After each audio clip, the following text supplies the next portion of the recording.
Emma Lebaille, Mes essentiels avec Ariane Gardel. Ariane, bonjour.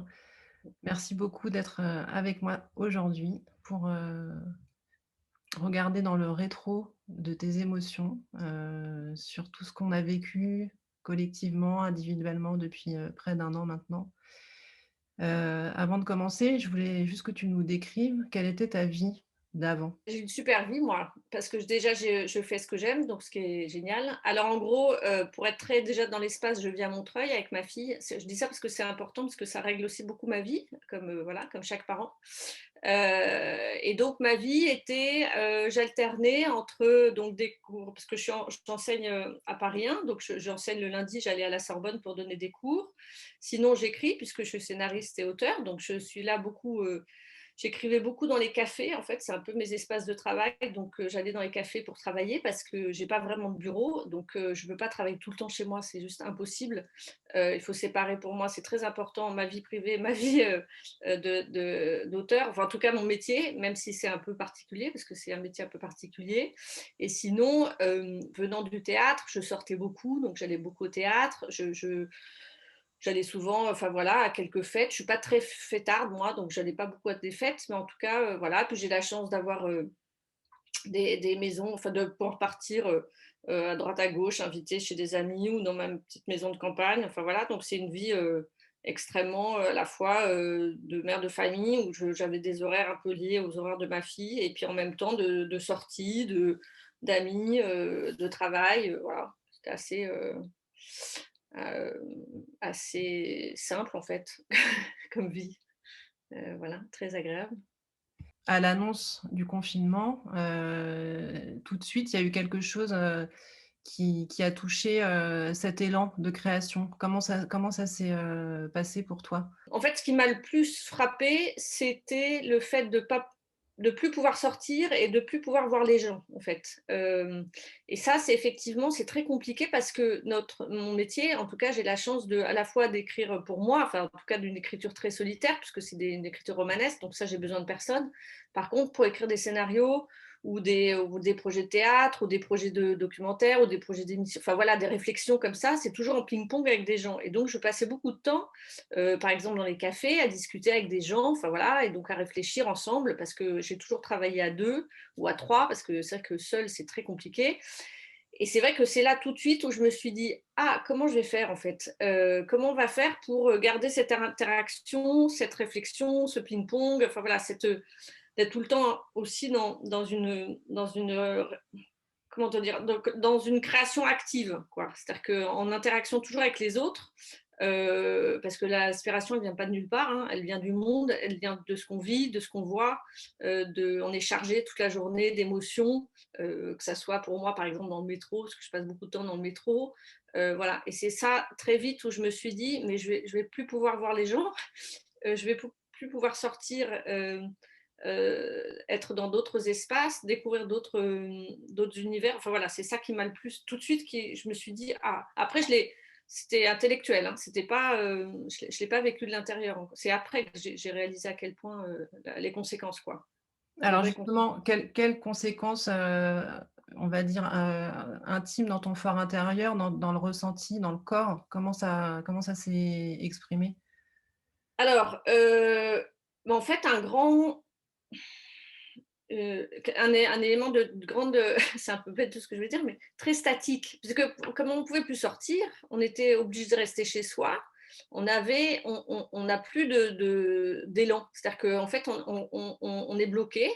Et donc, effectivement, ça bloque un peu tout. Enfin, en tout cas, moi, je sais que ça m'a bloqué un peu tout, en tout cas au départ, parce que je me suis dit, bon, bah, il faut que je fasse avec. On dit toujours toute contrainte mais grâce. Je crois que c'est une citation de Léonard de Vinci que j'avais lue quelque part, j'ai trouvé ça génial. Et donc, je me suis dit, bon, bah, il faut que j'essaye d'être dans cette contrainte, de travailler avec cette contrainte. Mais au départ, ça prend du temps, en fait, parce qu'on est complètement bloqué et on est dans un autre monde. Et c'est vrai que c'est quelque chose d'assez incroyable. C'est comme on est dans un film, quoi. Et on se dit, bah, oui, mais le problème, c'est que les scénarios, c'est pas moi qui l'écris, on l'écrit pour moi, et il faut que je trouve une autre manière voilà, de travailler en étant tout le temps chez soi, en ne voyant personne. Voilà. Et là, ça devient compliqué, en fait. Là, ça devient vraiment compliqué. En tout cas, pour moi, ça a été compliqué et comme je suis très, bonne élève, enfin, je suis très j'ai toujours, ce côté, j'ai appris à être à la fois mon employeur et mon employé. C'est-à-dire qu'en fait, je suis très il faut que je m'automotive. Là, c'est clair que l'automotivation, elle était un tout petit peu, mise à l'arrêt, quoi. Si tu devais décrire vraiment ce qui a changé, pour toi au quotidien, comment les choses se sont organisées, tu parles d'autodiscipline, du fait que tu réussisses à gérer malgré tout, ces contraintes. Tu t'es imposé un rythme, tu t'es donné des horaires, comment Ah ça oui. s'est passé? Alors, non, en fait, le truc, c'est que très vite, au départ, parce que moi, j'ai toujours été habituée venant du monde du théâtre, enfin, du monde du culturel, j'ai pas vraiment d'horaire, c'est plutôt, j'ai toujours, quand j'étais jeune, on se couchait très tard et on se réveillait très tard. C'est-à-dire que voilà, après, je fais un peu rétropédalage là. Et après, ayant eu ma fille, j'ai commencé à me réveiller très tôt parce que quand on a un enfant, on est obligé de, voilà, d'aller l'accompagner à l'école, à la crèche, à l'école. Voilà, et donc maintenant elle est grande, donc voilà. Mais en tout cas, j'avais pris l'habitude de me réveiller tôt et c'est vrai, de commencer mes journées plutôt vers. Alors, on est plutôt artiste, hein, donc 9-10 heures, quoi. Mais je pouvais avoir des premiers rendez-vous au café à 9h30, 10 heures, enfin voilà.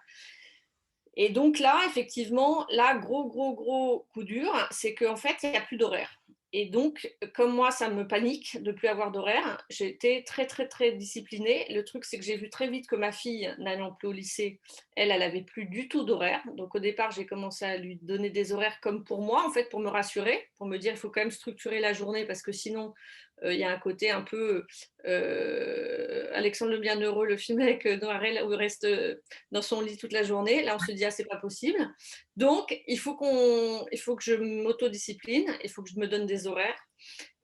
Très vite, j'ai essayé d'en donner à ma fille et j'ai vu que c'était impossible. C'est-à-dire qu'on ne peut pas demander à un enfant de se lever alors qu'il ne va pas au lycée. C'est-à-dire que, voilà, mais en plus, elle a une ado, en l'occurrence. Et donc là, j'ai laissé aller. Donc, elle a commencé à. Et pour moi, je me suis dit, non, il faut absolument que je me réveille à cette heure-ci. Après, donc en gros, concrètement, c'était très, très militaire. Moi, j'aime pas du tout l'armée, mais enfin bon, là, il y avait un côté très militaire. Donc, je m'interdisais de me lever au-delà de 9h30, en tout cas. Après, je prenais mon petit déjeuner, je faisais du sport, un peu de sport quand même, parce que voilà, ou sinon, j'allais faire un footing. Après, je prenais ma douche, après, je m'habillais, et après, je me mettais à bosser, à travailler, à écrire, donc ou préparer mes cours, ou retravailler un roman, parce que je suis en train de travailler un roman, ou de développer, parce que je développe une série actuellement. Donc voilà, je passe d'un truc à l'autre. Après déjeuner, après je m'accordais un épisode de série, parce que je suis une fan absolue de séries. Donc je m'accordais un épisode, pas plus, parce que sinon voilà, je savais que je pouvais me regarder ça toute la journée. Et après, retravail. Et après, je me disais, entre 18h, 18h30, je me dis, bon, ok, j'ai le droit, c'est bon, c'est la fin de la journée. Et puis après, je préparais le dîner. J'ai jamais autant cuisiné que cette période de confinement, moi qui n'ai pas du tout la cuisine, mais j'ai beaucoup cuisiné parce que ça m'occupait. Et surtout, chaque sortie, comme on avait le droit de faire que des courses, bon, à part le jogging, mais c'était un vrai moment. Et puis ça prenait du temps parce qu'au départ, pendant le confinement, on l'a un peu oublié maintenant, mais enfin, on faisait des queues de 30 minutes, 40 minutes. Moi, je pouvais faire des queues. Une fois, j'ai fait 40 minutes de queue pour aller au Monoprix acheter 3 trucs. Donc voilà, donc je faisais la cuisine, je dînais, j'écoutais les informations que à la radio, parce que je regarde jamais la télévision. En tout cas, je regarde jamais les informations à la télé, parce que j'aime pas du tout ça. Enfin, je serais, voilà. Et c'est vrai que, et après, on applaudissait. Alors ça, je me souviens encore de ce grand moment, tout le temps, tous les jours, j'allais sur mon petit balcon à applaudir à 20h et avec mes voisins. Et ça a été un moment très important. En fait, c'était un peu le moment qu'on attendait tous les jours. C'était un phare, en fait. Ça, c'était vraiment beau. Et voilà, et les jours comme ça, continuer. Le seul truc auquel je faisais très attention, c'est de séparer la semaine et les week-ends, comme dans la vie normale, même si je sais que dans mon métier en tout cas, il y a beaucoup de gens qui peuvent vous envoyer des mails le samedi ou le dimanche et tout. Moi, là-dessus, je suis intraitable, c'est-à-dire que je ne réponds à rien le week-end, je m'accorde en disant j'ai le droit de ne pas travailler le week-end, et donc j'ai le droit à faire un footing et tout, et donc je m'accordais, le week-end c'est le week-end, même si effectivement, entre le jeudi, le mardi et le dimanche, il n'y avait pas vraiment de différence, quoi. Donc, mais quand même, c'est important d'avoir la notion du temps, et je continuais à noter des petites choses sur mon agenda, même si je n'avais plus aucun rendez-vous, mais en tout cas voilà, de noter. Mais même, c'était un peu bête, mais je notais juste, pharmacie. Donc là, il fallait que j'aille à la pharmacie, voilà. Mais je pense que ça dépend beaucoup des gens. Moi, je sais que j'ai une nature, assez anxieuse et je l'assume, je suis comme ça et j'ai besoin toujours d'être rassurée et donc ça me rassurait de me donner des horaires. Le truc, c'est qu'au bout de ça a duré quand même assez longtemps. Au départ, on nous avait donné une échéance, puis ça a été reprolongé. Enfin, je me souviens encore du reprolongement de Macron, l'allocution, là, en se disant: «Oh non», et en même temps, de se dire: «Bon, bah, c'est comme ça» et on s'accorde ce temps-là. Mais c'est vrai que sur la durée, au bout d'un moment, je pense que c'est à peu près au bout d'un mois où j'étais toujours sur ce même schéma de journée et j'ai un peu craqué en fait parce que je me souviens encore d'une conversation que j'ai eue avec ma petite nièce qui a 22 ans et je lui ai dit ça. Alors elle était pas du tout là-dedans. Voilà, elle était pas du tout là. Elle me dit: «Mais pourquoi tu changes pas tout? Arrête, c'est complètement, tu vas te rendre malade à garder toujours ces mêmes horaires». Et donc je l'ai écoutée et j'ai tout inversé. Alors, mais enfin bon, quand même, je pouvais pas déjeuner à 5 heures et prendre ma douche à 18 heures, mais voilà, j'arrêtais il y a plein de journées où je travaillais, je prenais mon petit déjeuner, je travaillais, je prenais ma douche à 11 heures, je faisais mon sport plus tard. Enfin voilà, j'ai commencé à inverser. Et là, ça m'a amusée parce que chaque journée était un peu différente de la précédente, quoi. Le truc, c'est que bon, après, il y a que j'étais un peu structurée aussi par les repas. C'est quand même un truc, c'est là où on s'est rendu compte à quel point le repas, qui pour moi est quelque chose de pas très important, je sais que ça l'est pour beaucoup de gens, la nourriture et le fait de. Là, ça a pris une grande. C'était vraiment des balises, quoi, les repas. Ça, c'est vraiment incroyable. Et Ça m'a là, beaucoup marqué. ouais, dans ce que tu décris, en fait, il y a l'idée de s'imposer d'une certaine manière une routine, en tout cas un cadre pour pas dériver, dans cette contrainte. Et par rapport à tes plages de travail, est-ce que ça a eu un impact sur ta création, sur ce que tu étais en train d'écrire, sur ton roman? Est-ce qu'il y a des choses qui ont évolué à ton avis et qui ont été imprégnées de ça? Ou est-ce que ça s'est complètement dissocié? Sur le moment, je crois que ce qui a beaucoup évolué dans ma manière, en tout cas, je dirais pas mon inspiration, parce que je sais pas, mais en tout cas, c'est vrai que ce temps d'arrêt m'a mise, en tout cas, dans une position de grande réflexion sur ce qu'on était, d'où je venais, notre humanité, mon destin, avec des grands mots, mais un peu à la Star Wars, quoi. Qu'est-ce que je vais faire de ma vie? J'ai été un peu privée aussi de mon amoureux, enfin voilà, de plein de choses, de ma famille.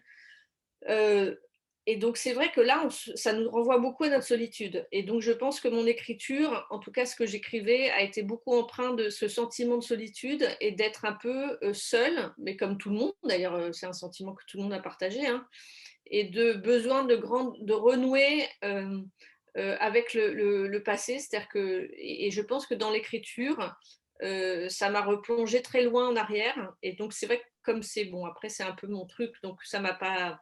J'écris beaucoup de souvenirs, enfin de choses je suis très dans l'autofiction, mais que j'assume totalement. Donc pour ça, ça m'a un peu effectivement mis dans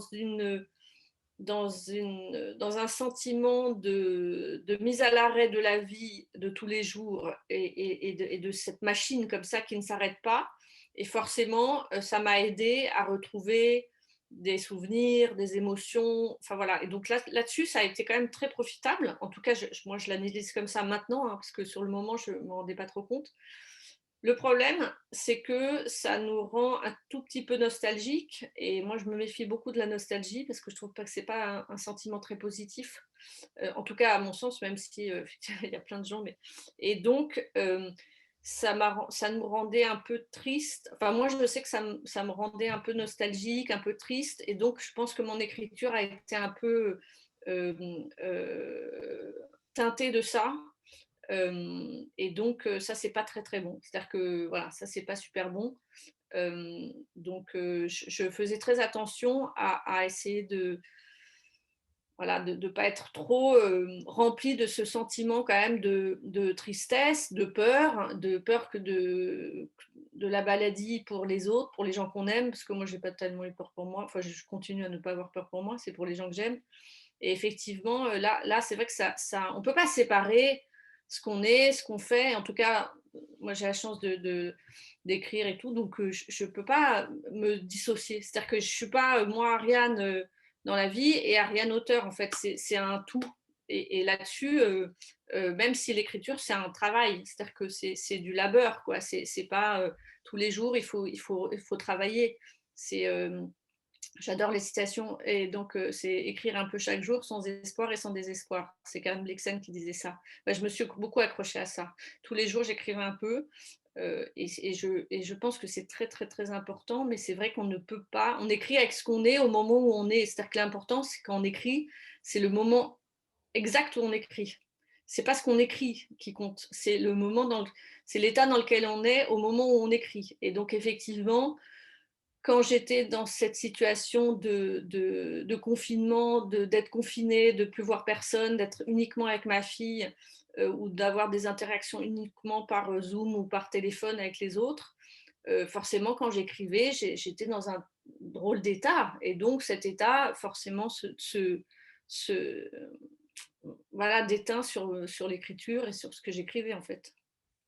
Est-ce que tu as envisagé, de reporter, une partie de ton travail, consciente de ça, de cet impact-là pour pouvoir, on va dire être plus libre de ce que tu allais faire? Ou est-ce que ça a été, une évidence, voilà, de se dire, la vie continue, malgré ces contraintes-là et on met pas en suspens, son élan créatif? Comment tu as pris cette décision? Si tu l'as prise? C'est plutôt l'inverse. Je me suis dit: «Prends ce temps-là, justement pour écrire des trucs très perso» et là, c'est vrai que ça a été plutôt, je me suis donné à ce temps, parce que c'est vrai que je me souviens que dans ma vie précédente où j'étais pris par, des réunions, préparer mes cours, voir des gens, on passe beaucoup de temps dans les transports, voilà. J'avais l'impression à chaque fois, je disais: «Mais j'ai envie de tout», je rêverais que d'une chose, c'est de pouvoir, je sais pas, être dans un endroit et n'écrire que toute la journée, voilà. Et puis là, on m'a donné ce temps-là, on m'a dit: «Bah non, bah voilà, tu restes chez toi» et là, bon, même si j'avais quand même d'autres choses à faire, préparer, parce que j'ai continué à enseigner évidemment par Zoom et tout, et j'avais d'autres choses en chantier avec d'autres projets ou avec d'autres gens, donc que j'ai continué. Mais c'est vrai que je me suis dit: «Bah voilà, maintenant on te dit: "Bah reste enfermé", bah vas-y, alors maintenant tu vas bosser et tu te replonges dans ton voilà et tu essaies de finir ton bouquin» et c'est vrai que donc ça a été plutôt génial parce que, on m'accordait un temps incroyable. Le truc, c'est qu'après, c'est de la discipline. C'est ce que je reviens à dire, c'est que c'est de la discipline. C'est-à-dire que c'est pas juste ah génial, je vais écrire quoi. C'est-à-dire qu'il y a des fois, il y a des jours où on n'a pas envie en fait. On n'a pas envie d'écrire. On n'a pas envie. On n'est pas motivé et tout. Et donc on se dit bon bah voilà. Et là je reviens, c'est si tous les jours tu écris. Voilà, tu fais ça. Tu as réclamé ce temps-là, alors maintenant on te le donne, alors tu le prends. Voilà, je suis un peu comme ça. Mais bon, donc voilà. Non, ça a été plutôt pour ça, ça a été plutôt bien. Ça m'a poussée, quoi. Par rapport à cet enchaînement, confinement, déconfinement, reconfinement, incertitude, qu'est-ce qui a été le plus, compliqué, pour toi, personnellement et le plus, entre guillemets «facile», à intégrer dans cette nouvelle, succession de temps, inédits? Je déteste de ne pas savoir, donc c'est vrai que je m'accrochais à chaque fois aux dates qu'on me donnait, en me disant: «Bon, ben, voilà, à telle date, on va pouvoir» enfin, voilà, «on va pouvoir, reprendre notre vie normale». Le truc, c'est qu'effectivement, ce va-et-vient perpétuel et ce côté, accordéon, moi je vois ça un peu comme un accordéon, c'est-à-dire qu'on dit ce temps et après non, on referme, on redit ce temps et on referme, on dit ça, on referme. Là, c'est vrai que c'est quelque chose que j'ai vraiment du mal à vivre et que je vis de plus en plus mal en fait. Enfin de plus en plus mal, je me sens extrêmement privilégiée parce que j'ai un espace de vie extrêmement agréable. Je suis pas malade. Pour l'instant, j'ai pas de proches qui ont été, voilà, qui sont décédés de la Covid ou pas. Donc, mais c'est vrai que j'avais, en toute sincérité, j'avais beaucoup plus le moral au premier confinement que maintenant. C'est-à-dire que là, ça devient vraiment long. En fait, le temps long est distendu. on n'a plus vraiment la notion du temps. C'est-à-dire que moi, j'essaie de me souvenir, mais qu'est-ce que j'ai fait cet été? Je me souviens plus très bien, même. Et voilà. Et là, c'est vrai qu'on ne sait pas du tout comment ça va durer. C'est vraiment le scénario, le pire catastrophe. C'est-à-dire que tous les jours, je me dis, mais c'est pas possible, quoi. C'est-à-dire que et donc, c'est vrai que là, ça devient compliqué. C'est-à-dire que, voilà, mais en même temps, bon, bah, écoutez, je sais pas, c'est assez historique, extraordinaire dans le malheur et dans la tragédie. Mais c'est vrai que c'est moi qui adore les films catastrophes. Là, je suis dans un film catastrophe et je ne sais pas quand le film va terminer. Donc, moi, j'aime bien savoir, parce que quand on regarde un film catastrophe, ça va durer 1h56, ben on sait que voilà, au bout d'1h56, il y aura une résolution. Là, il n'y en a pas. On ne la connaît pas. Et même si on ne sait jamais ce que l'avenir nous réserve, d'ailleurs, ce qui est un peu incroyable, mais c'est vrai qu'on a besoin. Enfin, je sais pas, moi, si on me dit, voilà, à telle date, ça sera fini, super, quoi. Là, on se raccroche à quelque chose. Là, je sais pas. Donc, enfin, je suis comme tout le monde, hein. Ça touche à la perception qu'on a du temps, et de comment on l'utilise en fait. Mm, Donc là, dans ce que tu dis, il y a une espèce de lassitude qui s'installe depuis que le second confinement est terminé et qu'on ne sait pas trop si on va en avoir mm, un autre ou mm. pas. Si tu regardes dans ce rétro voilà, des derniers mois, de ces changements-là, que tu dirais que tu as appris sur toi? Bah, j'ai appris à quel point j'avais besoin de structure, même dans un métier qui est quand même assez particulier, parce que j'aurais pu choisir un métier beaucoup, beaucoup plus structuré, hein.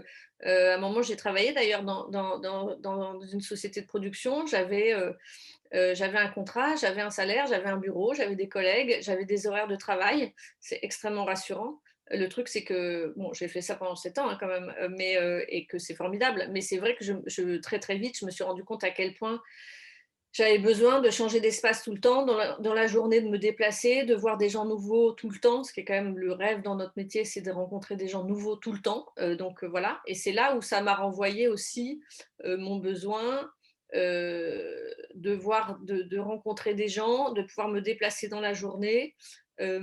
Et c'est vrai que ça m'a renvoyé aussi, euh, paradoxalement, euh, à me sentir protégée dans un espace mais le truc c'est que d'être enfermée dans un espace toujours le même, le sien, c'est très rassurant, mais c'est vrai que assez vite on s'enferme là-dedans, et je sais que moi je me suis assez vite enfermée là-dedans, et que après j'ai eu du mal à ressortir. C'est-à-dire que voilà, je fais partie des gens où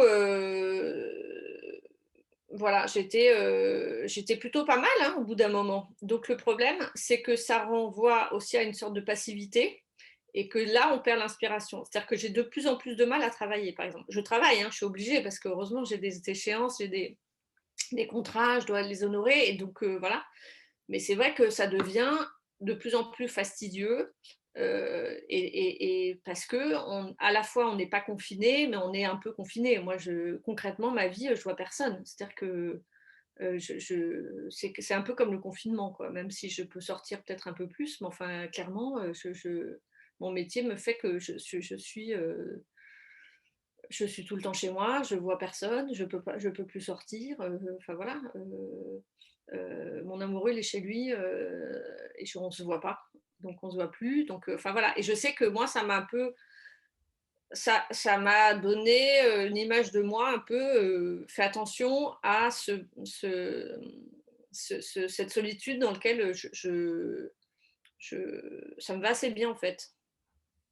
On a beaucoup parlé du temps, de la notion du temps, de la manière dont il avait changé, dont ta perception avait pu changer. Par rapport à l'espace, qu'est-ce que ça a touché dans ton quotidien, le fait d'être dans un espace unique? Alors, en fait, ce qui était très perturbant, c'est que j'avais plus d'espace de vie et d'espace de travail, puisque habituellement, j'allais toujours travailler ailleurs. Donc, comme je te disais tout à l'heure, c'est que j'ai pas de bureau, donc je travaillais beaucoup dans les cafés. Et puis après, de rentrer chez soi en disant, bon, bah, je suis allée bosser et je rentre chez moi, je vais déjeuner, ou je rentre chez moi, j'ai fini ma journée, quoi. Et alors là, complètement chamboulé. C'est-à-dire que là, on se dit, bon, bah alors je me réveille le matin, il faut que je travaille. Donc là, en fait, très vite, je me suis mis à mon bureau parce que voilà, mon petit bureau, même si mon espace de bureau donne sur ma chambre, mais enfin bon, en tout cas, voilà. Et très vite, je me suis dit, bah non, mais c'est pas possible parce que il faut que je change d'espace de travail parce que sinon, en fait, il n'y a plus de frontières entre son quotidien et son travail. Et donc, ce qui est terrible, c'est que l'espace quotidien nous renvoie à du quotidien et à son état de femme, de mère, voilà, et donc très vite, on travaille sur son ordinateur et puis on se dit ah tiens, je vais faire une machine de linge, ça va me prendre au moins un peu de temps quand même. Donc on se libère ce temps-là. Après on s'est dit ah mais il faut que j'étende le linge, j'ai oublié d'étendre le linge.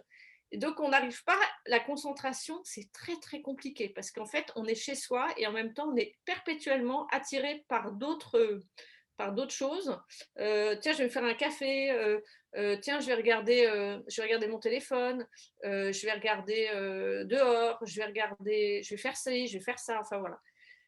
Et donc je m'obligeais à changer d'espace souvent tous les jours. C'est-à-dire qu'un jour, je travaillais dans mon bureau, un jour, je travaillais sur mon lit, un jour, je travaillais sur mon canapé. Plein de fois, je suis allée, enfin, quand je pouvais, maintenant, depuis que ma fille, enfin, que les collèges et lycées ont rouvert, donc elle va au lycée, donc plein de fois, je vais dans sa chambre pour travailler, parce que c'est un autre espace, hein, donc ça me change d'espace.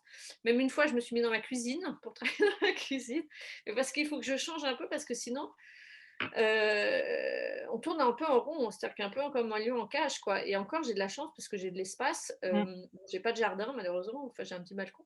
Mais voilà. Donc ça a beaucoup. C'était très compliqué parce que en fait, le fait de décrire, d'être chez soi tout le temps,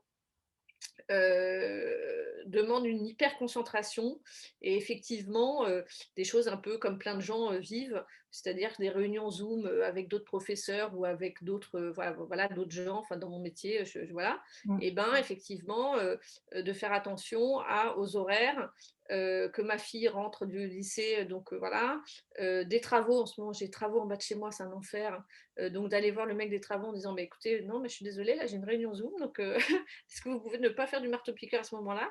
Enfin, on devient un peu, voilà, et Ça encore, moi, bouleverse, je c'est les repères, qu'on a et ça demande, voilà, des ressources pour s'y adapter, pour trouver d'autres, manières de bah, oui, fonctionner et d'être ouais, créatif et ça touche au point un peu central de tout ça sur la créativité. Donc là, tu parlais de l'écriture, de comment les choses ont pris forme pour toi.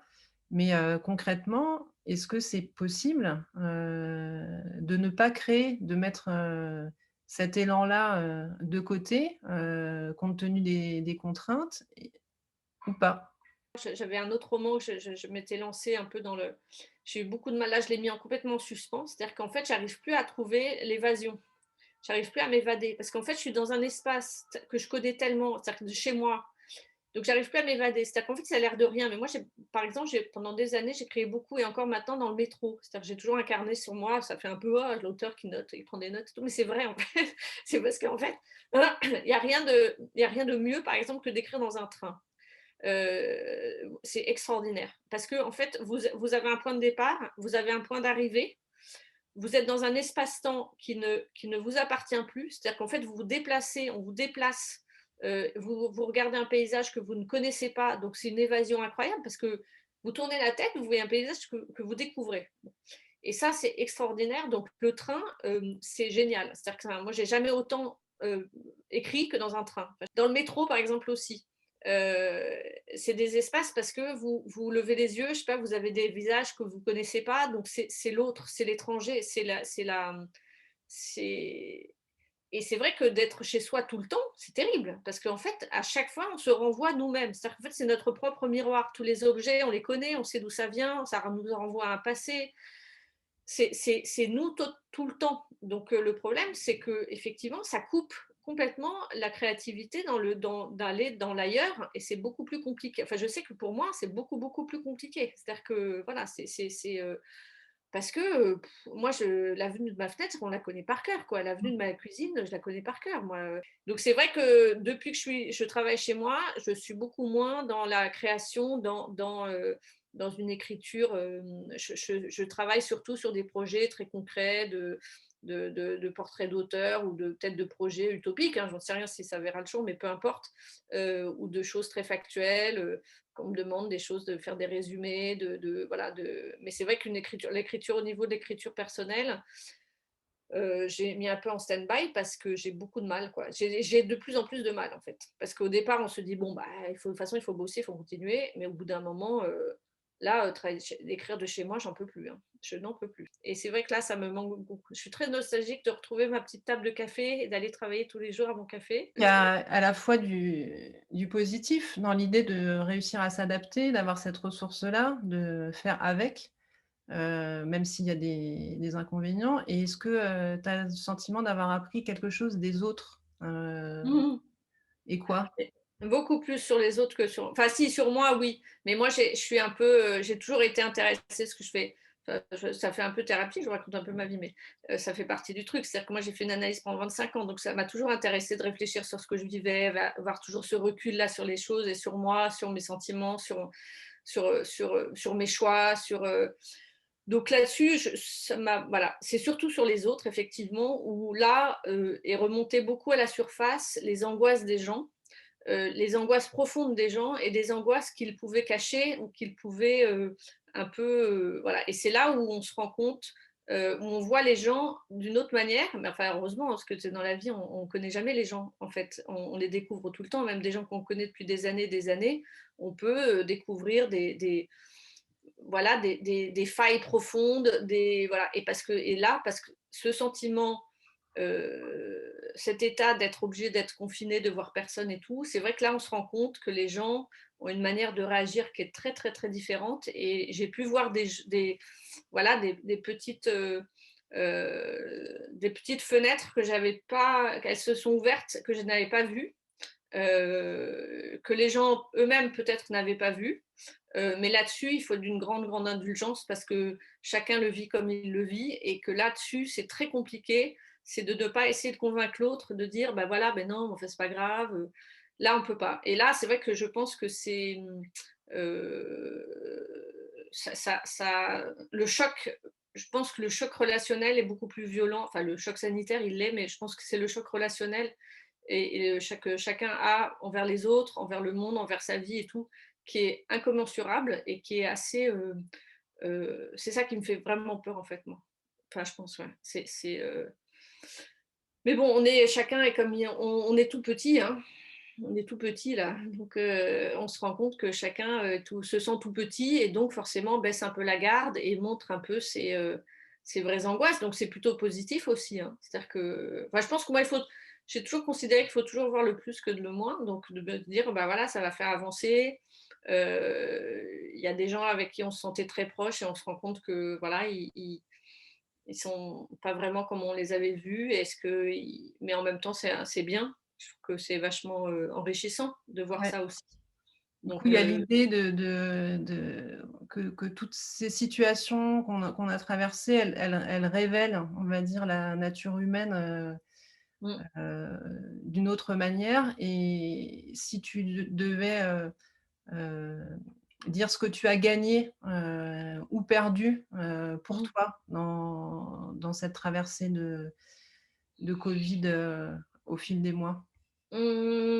J'ai gagné, c'est un peu bête de dire ça, de la maturité, mais Pourquoi? mais non, non, mais ouais, j'ai gagné un peu de maturité, et en même mais en s parce que ça nous fait vieillir quand même pas mal. On a tous pris quand même un gros coup sur la tête et je pense que c'est vrai que j'ai gagné de la maturité, j'ai gagné un peu peut-être un peu trop de sérieux. C'est-à-dire je suis devenue un peu trop sérieuse, mais parce que la détente et l'oubli, dans, la fête, les copains, on l'a plus ça. C'est-à-dire que voilà et c'est pour ça qu'on devient un peu très sérieux parce qu'on est un peu, c'est compliqué en gros, vulgairement, de déconner tout seul. Enfin voilà, après, j'ai pu faire des moments, c'est très marrant avec ma fille, enfin un peu n'importe quoi, mais enfin bon, voilà. Donc c'est vrai que comme je suis quelqu'un déjà d'assez sérieuse, ça m'a un peu plombée dans mon sérieux, c'est-à-dire que voilà, je suis devenue encore un peu plus sérieuse, un peu plus comme ça. Et voilà, donc c'est pas un gagné hyper positif, mais bon. Et ce que j'ai perdu, bah, j'ai perdu du temps.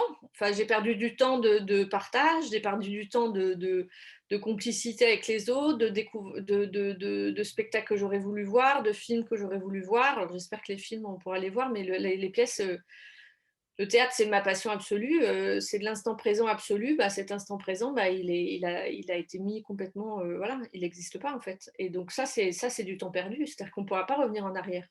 Et donc c'est vrai que j'ai pas ce sentiment comme des jeunes on m'a volé ma jeunesse, la déconnade, les potes, les conneries, voilà, ça, je suis déjà passée par là.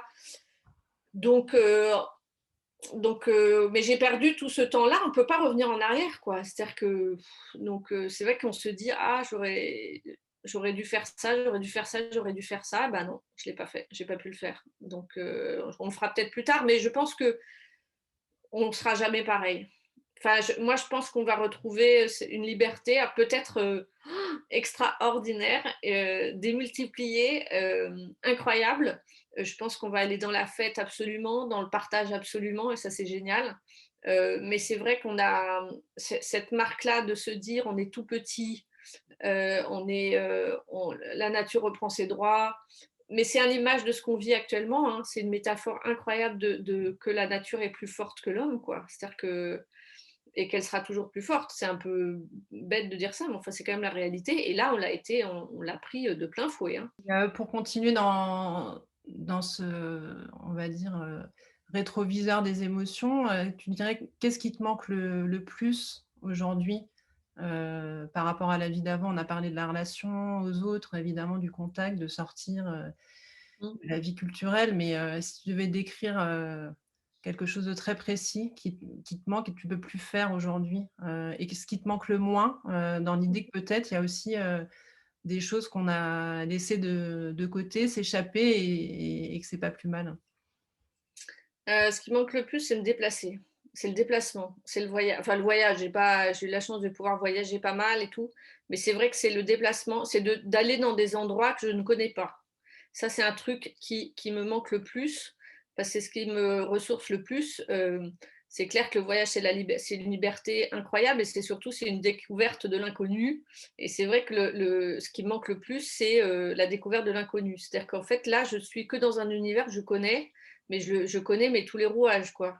Et là, c'est très fatigant, en fait, parce que j'ai besoin de m'aérer la tête, voilà, d'où mon aération dans la fiction, parce que je regarde beaucoup de films de cinéma et je suis une grande fan de cinéma et je regarde de plus en plus de westerns. Bon, alors je suis pas, moralement, c'est pas génial le western, enfin en tout cas, bon, il y a certains westerns qui sont bien, mais j'ai besoin de paysages, j'ai besoin voilà, de séries historiques, de retourner dans le temps, de voir des beaux paysages, de ciel, d'arbres, voilà. Mais on a les images, mais on n'a pas les odeurs, quoi. Ça c'est un peu emmerdant. On a le son, on a l'image cadrée, hein, qui est travaillée, qui est fictionnelle, mais en même temps, et voilà, c'est ça ce qui me manque le plus, c'est de l'aération et de la découverte d'endroits différents que je ne connais pas.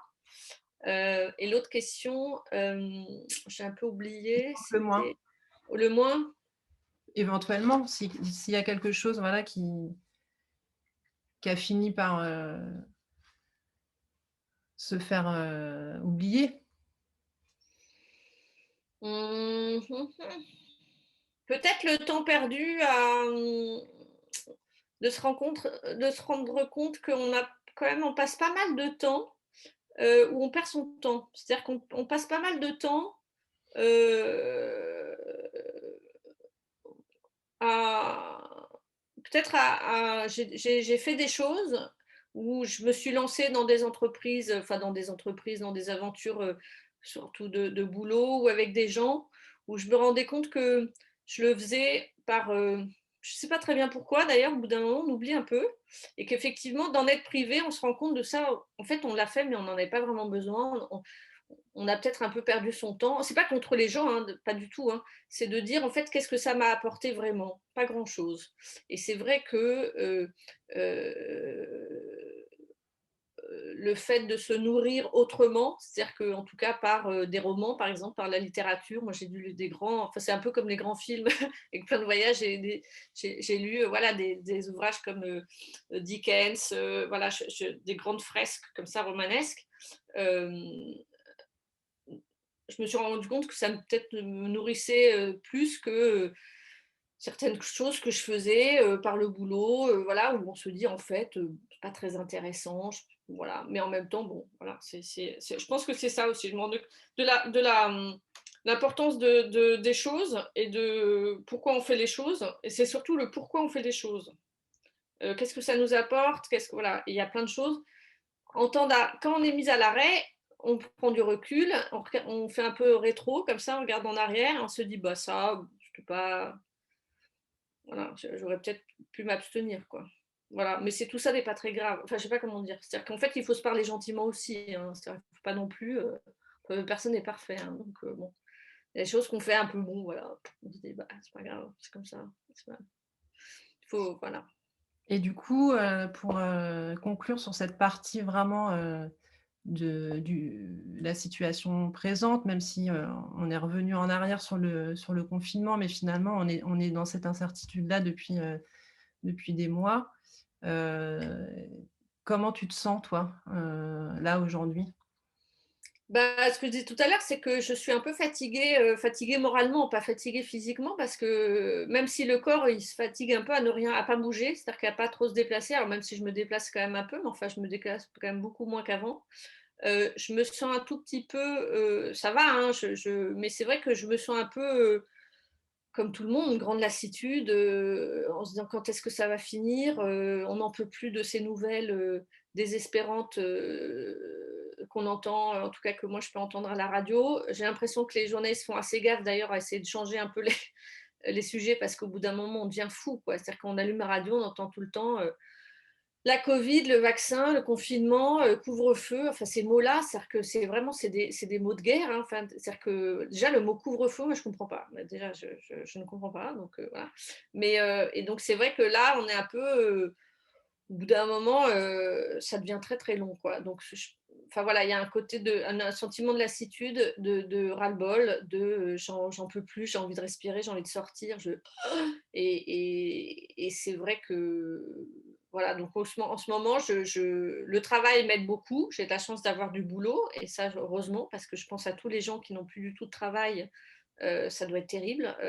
Voilà. Et donc, moi, j'ai de la chance de pouvoir faire un travail à distance que je peux continuer à faire à distance. Donc, ça, c'est génial. Et je sais vrai que le boulot, j'ai vraiment de plus en plus de mal à m'y mettre. Mais je m'y mets, très petites abeilles, laborieuses, donc je le fais. Mais c'est vrai que je le fais, mais j'ai perdu un peu la foi, quoi. Mmh. Voilà. C'est pas, Et je crois pas vraiment en Dieu, mais là j'ai perdu un peu la foi, quoi. Ça vient un peu comme si ça. Tout est un peu au. si on se projette, un peu plus loin, sans trop savoir exactement quand, est-ce que tu penses à ce que tu peux garder, des expériences, de ce que tu pourras conserver des expériences que tu as traversées cette année? Et est-ce qu'il y aura des stigmates, par ailleurs, et lesquels sur, voilà, la suite à venir? Ce que je vais garder, c'est recettes de cuisine. Non, mais c'est vrai. Non, mais c'est vrai, j'ai fait des trucs que j'avais jamais fait, moi. Et donc ça, non, mais je déconne, mais c'est vrai, en fait. C'est des choses que. Une recette de cuisine, par ça, c'est tant que tu l'as pas fait, c'est comme, je sais pas, de courir 10 km. Et ben voilà. Donc, ce que j'ai gagné, c'est des choses que je faisais pas avant, c'est-à-dire que voilà, comme la cuisine par exemple, c'est bête, mais ça c'est super important. Et c'est vrai que je pense que ce que j'ai gagné, c'est de faire attention à ne pas, se laisser un peu, ce que je disais tout à l'heure, c'est-à-dire tomber dans une facilité d'être surprotégée, de rentrer chez moi, de ne pas voir les gens, de faire petit ours, quoi. Voilà, je sais que là, il faut que je fasse vraiment très attention. Donc ça, j'ai gagné ça. Après, j'espère, revenir,